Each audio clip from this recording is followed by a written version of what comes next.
जय हिंद दोस्तों। Impact academy के ऑनलाइन प्लेटफॉर्म पे आप सभी का स्वागत है। आज के टॉपिक है जो हमारा वो है कंप्यूटर की जनरेशन। ठीक है, पीढ़ियाँ। भाई कंप्यूटर की पीढ़ियाँ हम किन को बोल रहे हैं? कंप्यूटर की पीढ़ियों का अर्थ है कि आपको यहाँ पे ये समझना है कि टेक्नोलॉजी में जब बदलाव होता है, यानी एक मेजर चेंज होता है, एक बहुत बड़ा बदलाव होता है, तब उसको हम बोलते हैं जनरेशन। ठीक है। और जनरेशन की बात जब कंप्यूटर में आती है तो कंप्यूटर जनरेशन एक अलग चीज़ है। जो आप रोजमर्रा की जिंदगी में देखते हो प्रोसेसर की जनरेशन, वो एक अलग चीज है। और एक आप देखते हो 2G 3G 4G 5G mobile network के बारे में हम सुनते हैं ना, वो जनरेशन अलग चीज है। तो तीनों को आप मिक्स मत कर देना, तीनों जनरेशन अलग अलग है। हम जो पढ़ने वाले हैं वो है कंप्यूटर की जनरेशन। ठीक है, तो चलिए शुरू करते हैं। देखिए, जनरेशन में आपसे सवाल कैसे पूछे जाते हैं वो देखिए। टोटल जनरेशन्स कितनी है अब तक? 5 है। ठीक है, 5। फर्स्ट,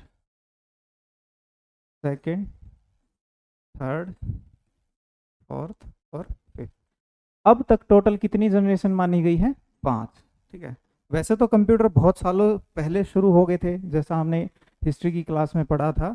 ठीक है, लेकिन जो ये जनरेशन्स बांटी गई हैं ये लगभग 1942 से 1952 के आसपास को हम बोल रहे हैं कि ये हमारी जो कंप्यूटर की है ना, वो पहली जनरेशन थी। ठीक है।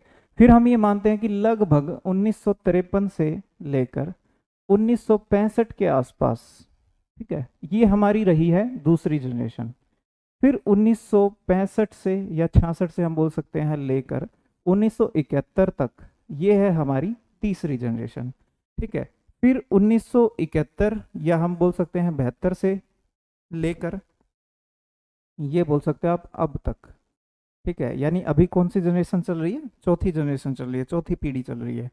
और पांचवी के बारे में अगर बात करें तो क्या है? ये हमारा क्या है? भविष्य है। यानी अभी इसकी हम तारीख नहीं बता सकते क्योंकि ये हमारा आने वाला भविष्य है। ठीक है। अब देखिए यहाँ पे क्या बात है जो आपको समझनी है कि एक तो ये जो तारीखें हैं आपको इनको लेके कंफ्यूज नहीं होना। कहीं पे आपको यहाँ पे 1952 मिलेगा, कहीं पे 1959 मिलेगा, कहीं पे यहाँ पे 61 मिलेगा, कहीं पे 65 मिलेगा। ठीक है। ये जो तारीखें हैं ये क्या है? सिर्फ एक अंदाजा है।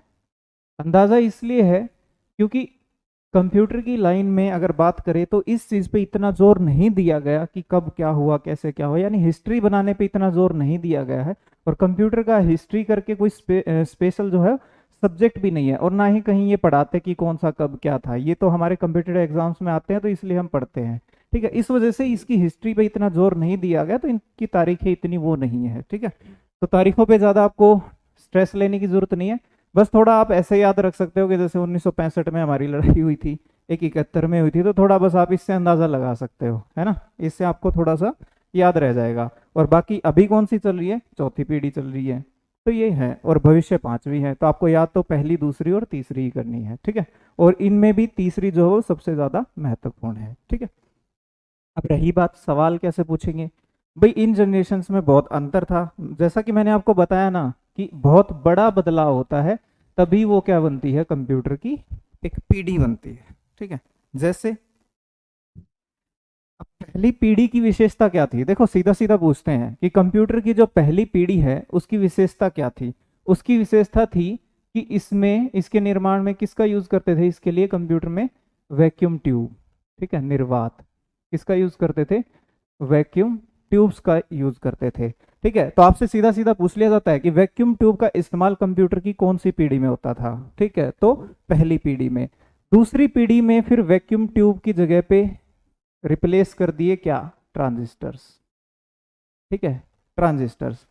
तीसरी पीढ़ी तक आते आते हमने क्या किया? तीसरी पीढ़ी हमारी कब आई? जब हमने कंप्यूटर के अंदर किसको यूज करना शुरू कर दिया? आईसी, इंटीग्रेटेड सर्किट, या फिर इसको बोल देते हैं इंटीग्रेटेड चिप्स। ठीक है, इंटीग्रेटेड सर्किट्स या फिर चिप। तो फुल फॉर्म आप जरूर ध्यान रखिएगा, ये मैं पहले भी बोल रहा हूँ आपको, पहले ही बोला है और अभी भी बोल रहा हूँ कि कंप्यूटर के अंदर फुल फॉर्म्स जरूर ध्यान रखना। ठीक है, आईसी, इंटीग्रेटेड सर्किट्स। वैसे देखें, यहाँ पे देखिए कि उपयोग कब शुरू हुआ है? 1971 में, यानी जो हमारी ये 66 से 71 की जनरेशन है उसमें हमारा किसका यूज हुआ है? आईसी का यूज हुआ कंप्यूटर में। लेकिन जो ये आईसी है, आईसी की खोज कब हुई थी? ये सन 1958 में हो चुकी थी, ठीक है, सन 1958 में हो चुकी थी, और ये की थी JS किल्बी ने, ठीक है, ये ध्यान रखिएगा आप। यानी आपसे पूछा जाए कि आईसी की खोज कब हुई, किस वर्ष हुई, तो आपको 1971 नहीं करना है, क्योंकि आईसी की खोज 1958 में हुई है, ठीक है। लेकिन आपसे पूछा जाए कि कंप्यूटर के अंदर इस्तेमाल कब हुआ आईसी का, तो वो सन 1971 में हुआ, और ठीक है।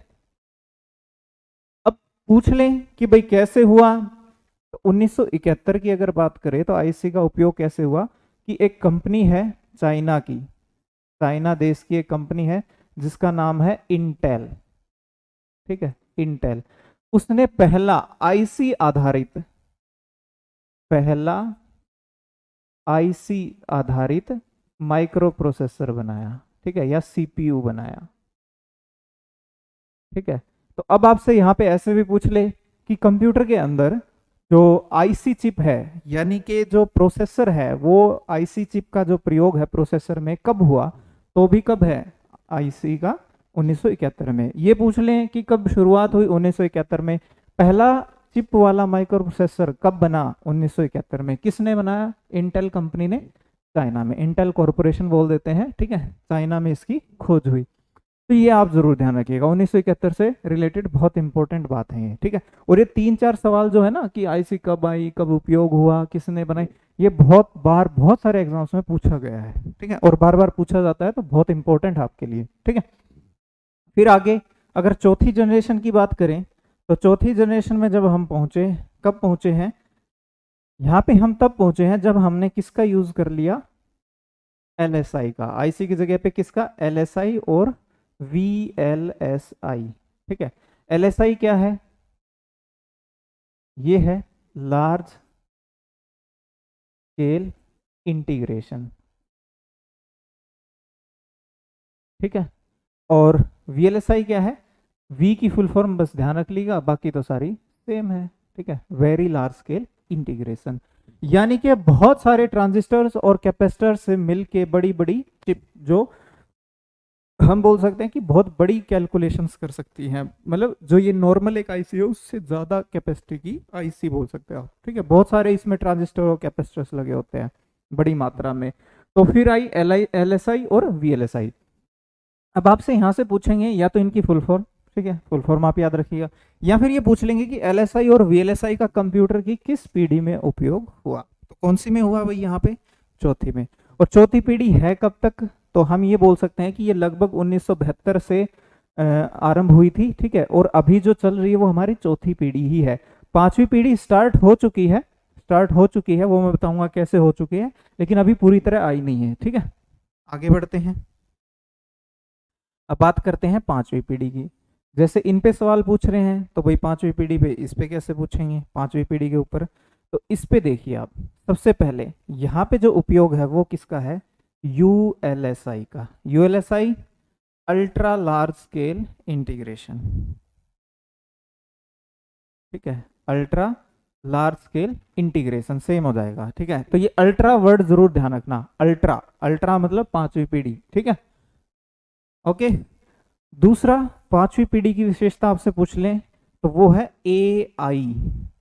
AI यानी कि आर्टिफिशियल इंटेलिजेंस, आर्टिफिशियल इंटेलिजेंस, ठीक है, कृत्रिम, आर्टिफिशियल, कृत्रिम बुद्धि, इसको बोल देते हैं ना हिंदी में, कृत्रिम बुद्धि, ठीक है। अब देखिए आर्टिफिशियल इंटेलिजेंस कैसे है, ये पांचवी पीढ़ी आर्टिफिशियल इंटेलिजेंट है कैसे? देखिए चौथी पीढ़ी तक के जितने भी कंप्यूटर हैं वो ऐसे कंप्यूटर रहे हैं जिनको हम कुछ ना कुछ कमांड देते हैं और फिर वो कुछ ना कुछ हमें काम करके देते हैं, यानी कि वो सिर्फ वही काम करते हैं जो हम उनको बोलते हैं, ठीक है। यानी हमने सिर्फ उनको जो कमांड दी है, इंस्ट्रक्शन दी है, वो उसके अलावा कुछ भी नहीं करने वाले, वो अपना दिमाग नहीं लगाने वाले, वो सिर्फ कमांड मिली और उस पर काम शुरू कर दिया। लेकिन ये AI कंप्यूटर कैसे होते हैं? AI कंप्यूटर ये क्या होंगे? ये वो काम तो जरूर करेंगे ही करेंगे जो काम आपने इनको बोला है, ठीक है, लेकिन उसके अलावा भी ये खुद से भी फैसले ले सकते हैं, खुद से भी डिसीजन ले सकते हैं। जैसे सबसे बड़ा इसका जो उदाहरण आज के टाइम हम यूज कर रहे हैं, जो आप मोबाइल कैमरे यूज कर रहे हो ना, सेल्फी वाले कैमरे, आप देखना उन पे लिखा होता है AI powered camera, AI powered camera. और वो विशेषता क्या होती है उसकी, वो क्या करता है कि कुछ फिल्टर विल्टर अपने आप लगा लेता है टेम्परेचर के अकॉर्डिंग, ठीक है। वो बाहर का टेम्परेचर ऑब्जर्व कर लेता है, भी ठीक है ये टेम्परेचर है, तो फिल्टर वो लगा दिया उस हिसाब से, कुछ एज वेज दिखा दी, कुछ मतलब उसमें फिल्टर वगैरह या कुछ चीजें ऐसी हैं जो वो खुद से कर रहा है, आप उसको कमांड नहीं दे रहे। पहले क्या होता था, आपने पिक्चर क्लिक की, फिल्टर विल्टर मारे अलग से, फिर सेव करा उसको, लेकिन आजकल क्या है, कैमरा खुद ही कर देता है सारा चीज। दूसरा, गूगल पे आपने कभी वॉइस सर्च किया हो, बोलकर कुछ सर्च किया हो, तो गूगल क्या करता है, आपके उस आवाज की पहचान करता है, उसको बोलते हैं वॉइस रिकॉग्निशन।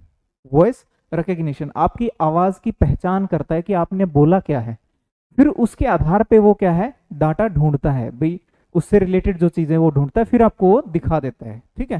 तो ये इसका भी आप बहुत टीवी में एड्स वगैरह चलती है ना, एडवर्टीजमेंट, कि गूगल को बोलो, गूगल ये करेगा वो करेगा, वो भी क्या है, AI, आर्टिफिशियल इंटेलिजेंस, ठीक है। तो ये चीज है।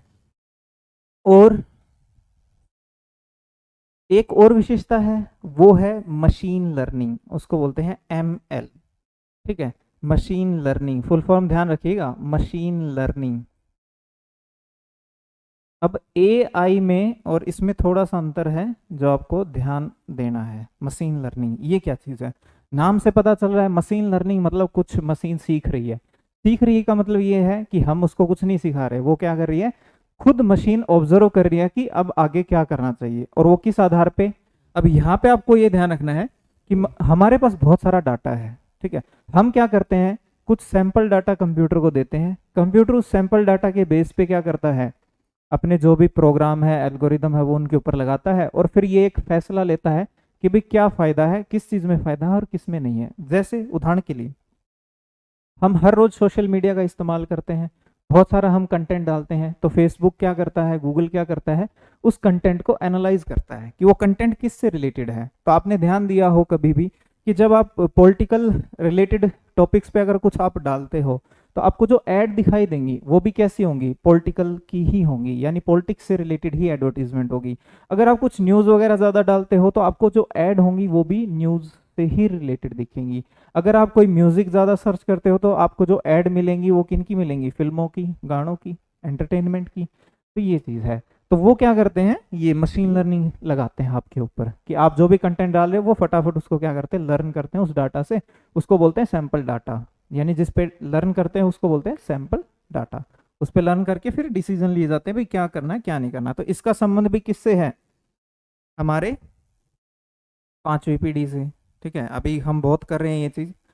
उसके बाद इसी काम को एक फील्ड से और जोड़ा जाता है, डेटा साइंस, ठीक है, डाटा का विज्ञान। अब ये क्या चीज़ है भाई, अब तक फिजिक्स थी ना, जीव विज्ञान था, बायोलॉजी था, जीव विज्ञान था, जूलॉजी, फिजिक्स, ये सब थे। अब एक डाटा साइंस भी आ गया नया। डेटा साइंस बहुत सारे डेटा में से रिसर्च करना, ठीक है। तो ये मशीन लर्निंग जैसा सही है, बहुत सारे डाटा में से क्या है, रिसर्च करना। आपके पास एल्गोरिदम्स होंगे, आप अपने फॉर्मूले बनाओगे, उनके आधार पे क्या करोगे, डाटा है, फिर आपको डिसीजन लेने हैं कि भाई क्या किस चीज़ में फ़ायदा है और किस में फ़ायदा नहीं है, वो चीज़ है। तो वो भी है डेटा साइंस। यहाँ पे एक चीज़ ध्यान रखना कि डेटा साइंस में सबसे अधिक उपयोग अब तक तो होता था आर लैंग्वेज का, ठीक है। लेकिन अब आर लैंग्वेज की बजाय किसका ज़्यादा उपयोग होने लगा है, पाइथन का, ठीक है। पाइथन भाषा का, ये एक वैज्ञानिक भाषा है, इसको वैज्ञानिक भाषा का भी दर्जा दिया गया है, वैज्ञानिक बोल देते हैं, वैज्ञानिक वो आप, ठीक है, वैज्ञानिक भाषा का भी इसको दर्जा है। और इस भाषा का बहुत ज़्यादा उपयोग होने लगा है इसके अंदर, डेटा साइंस के अंदर, तो बहुत इंपॉर्टेंट है। और आजकल के जो हमारी कम्पिटिटिव एग्जाम्स हैं उनमें पूछा भी जाने लगा है, इस लैंग्वेज से रिलेटेड क्वेश्चंस आने लगे हैं। तो ये भविष्य के लिए बहुत इंपॉर्टेंट है ये लैंग्वेज, ठीक है। तो डेटा साइंस में इसका उपयोग होता है। एक और चीज है जिसका 5वीं पीढ़ी से संबंध है, वो क्या है भाई, वो है क्वांटम कंप्यूटिंग।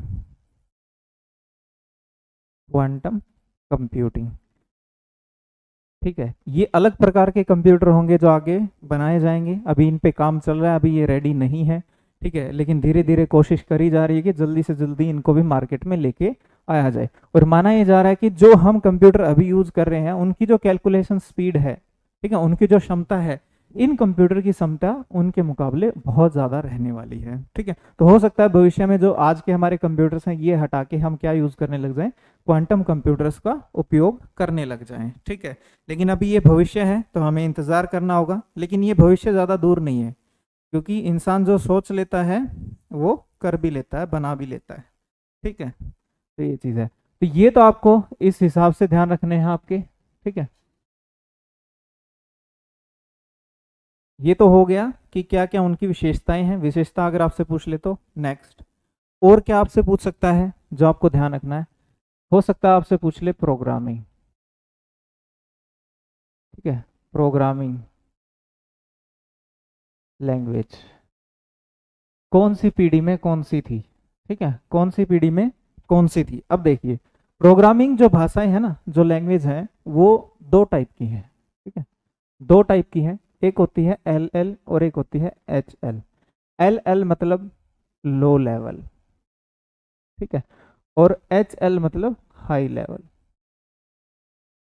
ठीक है, लो लेवल में भी आपकी दो भाषाएं हैं, एक तो है एम, एम यानी कि मशीनी भाषा। ठीक है, मशीनी भाषा जिसको हम बाइनरी भी बोल देते हैं, 101 की भाषा भी बोल देते हैं। ठीक है, फिर इस मशीन भाषा के बाद आई थी असेंबली भाषा, ए भाषा यानी कि असेंबली भाषा, असेंबली लैंग्वेज बोल देते हैं, असेंबली भाषा। अब जो ये लैंग्वेज है इसका दूसरा नाम जो है वो है सांकेतिक भाषा। ठीक है, संकेतों की भाषा भी इसको बोलते हैं। तो पेपर में आपसे पूछ सकते हैं कि इनमें से किसे सांकेतिक भाषा कहा जाता है या संकेतों की भाषा कहा जाता है, तो असेंबली। और किस प्रकार की है ये, लो लेवल ही है। ठीक है, ये आप ध्यान रखिएगा, लो लेवल ही है। ठीक है, अब उसके बाद देखिए, जो हम बात कर रहे हैं आजकल की सी है, सी प्लस प्लस है, पाइथन है, ठीक है, वी बी है, सी शार्प, एफ शार्प, इस टाइप से जावा, ये सारी आपकी जो है हाई लेवल लैंग्वेज है। कोबोल, फोर्ट्रान, ठीक है, ये नाम आप ध्यान रखिए, कोबोल, फोर्ट्रान। अब पता कैसे चलता है कि भाई ये हाई लेवल है और ये लो लेवल है। देखिए, जो लो लेवल है ना वो मशीन को ज़्यादा समझ आती है, हमें इतना समझ नहीं आती। ये शॉर्टकट्स में ज़्यादा होती हैं, हमें नहीं इतना समझ आता, ये सिर्फ मशीन को ज़्यादा अच्छे से समझ आती है। पर ये जो भाषाएं हैं ये कैसी होती हैं, अंग्रेजी भाषा जैसी होती हैं। अंग्रेजी भाषा नहीं होती है, अंग्रेजी भाषा जैसी। ठीक है, जैसी वर्ड जरूर ध्यान रखिएगा। ठीक है, जैसी का मतलब ये है कि हम जैसा इंग्लिश में बोलते हैं ना, इफ बट एल्स, इस टाइप से, यदि, ये नहीं तो ये, इस टाइप से, तो उन इफ एल्स वगैरह जो ये वर्ड है, इंग्लिश के जो वर्ड हैं, उनका इसमें उपयोग होता है सीधा सीधा। तो ये सीखने में, लिखने में बहुत आसान होती हैं। ठीक है, अब इन तीनों की देखो जनरेशन के हिसाब से देखते हैं अब। ठीक है, जो पहली जनरेशन थी हमारी, जो फर्स्ट थी, उसके अंदर तो हमने किसको यूज किया, मशीन को। हमने किसको यूज किया, मशीन भाषा को, मशीन लैंग्वेज को। ठीक है, जो दूसरी जनरेशन है उसके अंदर हमने किसका उपयोग किया, असेंबली का। इसका उपयोग किया असेंबली का। और जो तीसरी जनरेशन है, ठीक है, जो तीसरी जनरेशन है उसमें हमने किसका उपयोग किया, अब हम किसका उपयोग कर रहे हैं यहाँ पे, हाई लेवल प्रोग्रामिंग लैंग्वेज का, हाई लेवल लैंग्वेजेस का। तो इस हिसाब से अब आपकी चाहे चौथी हो और चाहे पांचवी हो, सब में कौन सी है, हाई लेवल ही है। ठीक है, तो इसलिए आपकी ये भी बहुत इंपॉर्टेंट है। तो आपसे इस क्वेश्चन को पूछा जा सकता है, घुमा के भी पूछ सकते हैं कि भाई किस पीढ़ी से जो है आपका हाई लेवल जो लैंग्वेज है वो इस्तेमाल होने लगी, तो वो होने लगी हमारी तीसरी पीढ़ी से। ठीक है, तीसरी पीढ़ी से। अब चाहे चौथी हो चाहे पांचवी हो, सभी में कौन सी रहेगी, हाई लेवल लैंग्वेज। पहली पीढ़ी में किसका यूज करते थे, मशीनी भाषा का, बाइनरी भाषा का। दूसरी पीढ़ी में हम किसका यूज करते थे, असेंबली भाषा का। और अब तीसरी से प्रारंभ हो गया हमारा किसका, हाई लेवल का, हाई लेवल लैंग्वेज का। ठीक है, उदाहरण अगर आपसे पूछ ले तो ध्यान रखना, इनके तो सीधे नाम है पर इसमें बहुत सारी हैं, चाहे सी हो, सी प्लस प्लस हो, ये सारे नाम आपको ध्यान रखने कि भाई ये कैसी हैं, ये हाई लेवल है सारी। ठीक है, तो हो सकता है सीधा सीधा चार भाषाओं के नाम देके आपसे यही पूछ ले कि ये हाई लेवल है या लो लेवल है, इस टाइप से। ठीक है, तो ये जो मैंने आपको बताया भाषाओं के बारे में अगर आपसे पूछेंगे तो किस हिसाब से पूछेंगे, और जनरेशन का पूछेंगे तो किस हिसाब से पूछेंगे, ठीक है, ये आप ध्यान रखिएगा। आगे बढ़ते हैं। अगर बात करें मेमोरी की, स्टोरेज की, ठीक है, तो आपको ध्यान रखना है कि जो पहली जनरेशन थी उसके अंदर हम यूज करते थे मैग्नेटिक मेमोरी, और मैग्नेटिक में भी कौन सी, टेप्स, ठीक है, टेप्स या फिर ड्रम, ठीक है, ड्रम से होते थे गोल गोल, वो यूज करते थे, या फिर किसका यूज करते थे, टेप के। और कैसी मेमोरी थी वो, मैग्नेटिक। फिर जब दूसरी जनरेशन में पहुंचे हम, तो हमने यूज करना शुरू कर दिया मैग्नेटिक कोर मेमोरीज का, ठीक है, मैग्नेटिक कोर मेमोरी, ये वर्ड जरूर ध्यान रखना, कोर मेमोरी। कोर मेमोरी जैसे कि आपकी हार्ड डिस्क हो गई, एसएसडी हो गई, ये सारी फ्लॉपी डिस्क हो गई, ये सारी, ठीक है। फिर जब हम पहुंचे थर्ड जनरेशन में, तो यहां तक हमने सेमीकंडक्टर मेमोरीज का उपयोग शुरू कर दिया, ठीक है, सेमीकंडक्टर मेमोरी, ठीक है। एसएसडी यहाँ पे आएगा, सॉलिड स्टेट ड्राइव, क्योंकि वो भी क्या है, आपकी एक सेमीकंडक्टर मेमोरी है। तो जो भी आपकी ये पेन ड्राइव वगैरह है वो किस समय शुरू हो गई, आपकी तीसरी जनरेशन से हो गया था इन पे काम शुरू, ठीक है। अब आपसे चाहे फोर्थ पूछे चाहे फिफ्थ पूछे, अब कौन सी मेमोरी यूज हो रही है, सारी सेमीकंडक्टर यूज हो रही है, ठीक है। तो मेमोरी के बारे में अगर पूछेंगे तो किस इस हिसाब से पूछेंगे। तो अब सवाल आपके जो बनते हैं वो मैंने आपको बता दिए किस हिसाब से बनते हैं, कि आपसे पूछ सकते हैं कि विशेषता क्या है, तो विशेषता मैंने आपको बता दिया कि पहली जनरेशन की विशेषता क्या है, वैक्यूम ट्यूब, दूसरे की ट्रांजिस्टर, तीसरी की आईसी, चौथी की एलएसआई, वीएलएसआई, और पांचवी की यूएलएसआई। वो आप सीधा याद रखिएगा। सबसे इंपॉर्टेंट महत्वपूर्ण जो जनरेशन है वो तीसरी है। क्यों? क्योंकि 1971 में पहली बार चिप आधारित माइक्रो प्रोसेसर बनाया था इंटेल कॉरपोरेशन ने चाइना में। तो कंप्यूटर में पहली बार आईसी का उपयोग हुआ 1971 में, तो वो भी बहुत इंपॉर्टेंट है, ठीक है। फिर उसके बाद हमने देखा प्रोग्रामिंग भाषाओं का। तो पहली जनरेशन में, पहली पीढ़ी में कौन सी प्रोग्रामिंग है, मशीन, बाइनरी भाषा जिसको हम बोलते हैं। दूसरी पीढ़ी में फिर असेंबली, सांकेतिक भाषा का उपयोग शुरू हो गया, ठीक है। फिर तीसरी जनरेशन में हाई लेवल जो प्रोग्रामिंग लैंग्वेज है उनका उपयोग जो है वो शुरू हो गया। और अब सारी क्या यूज हो रही है, सारी हाई लेवल प्रोग्रामिंग हम यूज कर रहे हैं, ठीक है। और क्यों यूज करते हैं उसका कारण ये है कि जो मशीन है या असेंबली है वो कंप्यूटर को ज्यादा समझ आती है, हमें इतना समझ नहीं आती, हमें टाइम लग जाता है उनके बारे में प्रोग्राम लिखने में। लेकिन जो हाई लेवल है उनकी विशेषता क्या होती है, ये पूछ सकते हैं आपसे, क्या विशेषता होती है, कि वो अंग्रेजी के समान भाषाएं होती हैं, तो उन्हें लिखना बहुत ही आसान होता है, जल्दी से कंप्यूटर के प्रोग्राम लिख के सॉफ्टवेयर बनाए जा सकते हैं, ठीक है। तो ये था कंप्यूटर जनरेशन्स के बारे में, उम्मीद है आपको समझ आ गया होगा, ठीक है।